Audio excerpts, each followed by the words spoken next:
दोस्तों, उधर सुनीति गर्भवती हो गई और दूसरा दिन इधर सुरुचि भी। अब समय दोनों का जब आया तो इनका भी पुत्र पैदा लिए, सुनीति को, पहली रानी को, और दूसरी रानी को भी हुई दूसरा दिन।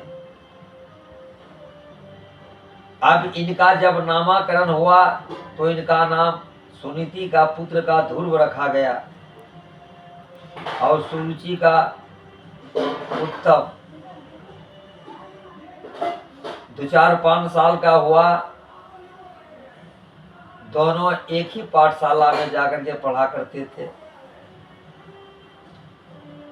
एक दिन ऐसा हुआ कि दोनों मित्र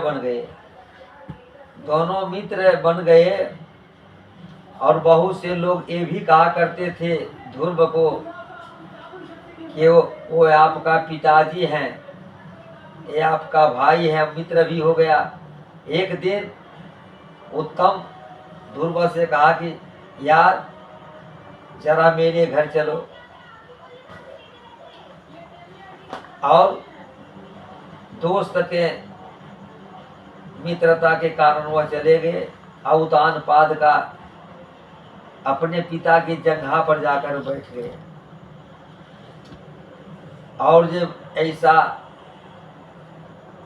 देखती है सुरुचि तो वो तो आग बबूला हो गए। कहा जाता है रे नीच, तुम इस जंगहा पर बैठने का दुस्साहस कैसे किया? तुम हमारे कोख से अगर जन्म लेते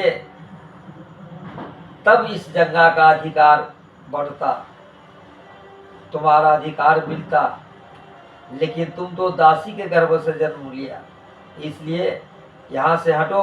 वह 1-2 थप्पड़ लगा करके वहां से ध्रुव को उस जगह पर से हटा करके और महल से निकाल दिया कि जाओ, तुम दासी का पुत्र हो। कहा जाता है कि होनी तो हो कर रहे, घर होनी न हो, अचाको राखो साइया मार सके न को। होनी हो करके रहता, लेकिन कर्म के अनुसार होनी होगा। जो सदा भगवान का